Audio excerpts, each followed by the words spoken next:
กันเฮามีวันจะพบกันใหม่ตามเส้นทางอันสดใสยาวไกลอนาคตของพวกเฮาจากกันนั้นเป็นเพียงชั่วคราวอย่าโศกเศร้าอย่าห่วงใยอย่าอาวรณ์จากกันเฮามีวันจะพบกันใหม่ถึงจะอยู่ห่างไกลบ่ลืมไหลบ่ทายทอนหักเฮาอดีตเฮาสัวนิรันดรขอลาไปก่อนแม่งามงอนนัดพบกันที่เวียงจันทน์ถิ่นนี้คือถิ่นที่เฮาคอยถิ่นนี้คือเวียงทองที่เฮาใฝ่ฝันจะกลับคืนด้วยความสดชื่นทั้งเวียงจันทน์กลับมาหาแผงควันสองเฮานั้นจะซื่นใจจากกันเฮามีวันจะพบกันใหม่เพื่อความสุขแจ่มใสเพื่อศาสตร์ภาษาดังไม้เรียบงาน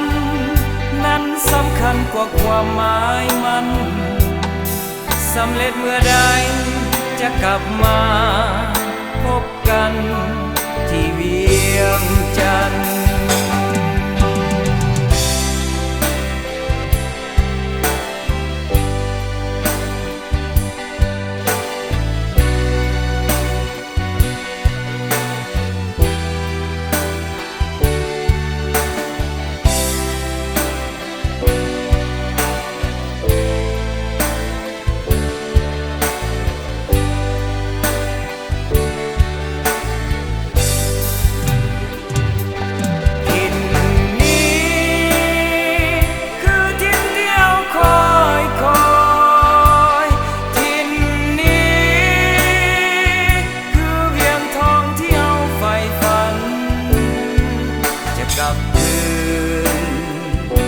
ความสดชื่นทั้งเวียงจันทน์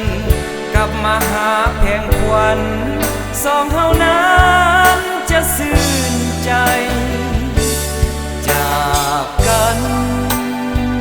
เฮามีวันจะพบกันใหม่เพื่อความสุขแจ่มใสเพื่อศาสตร์ภาษาดังไม้เรียบงานนั้นสำคัญกว่าความหมายมันสำเร็จเมื่อใดจะกลับมาพบกันที่เวียงจันทน์สำเร็จเมื่อใดจะกลับมาพบกันที่เวียงจันทน์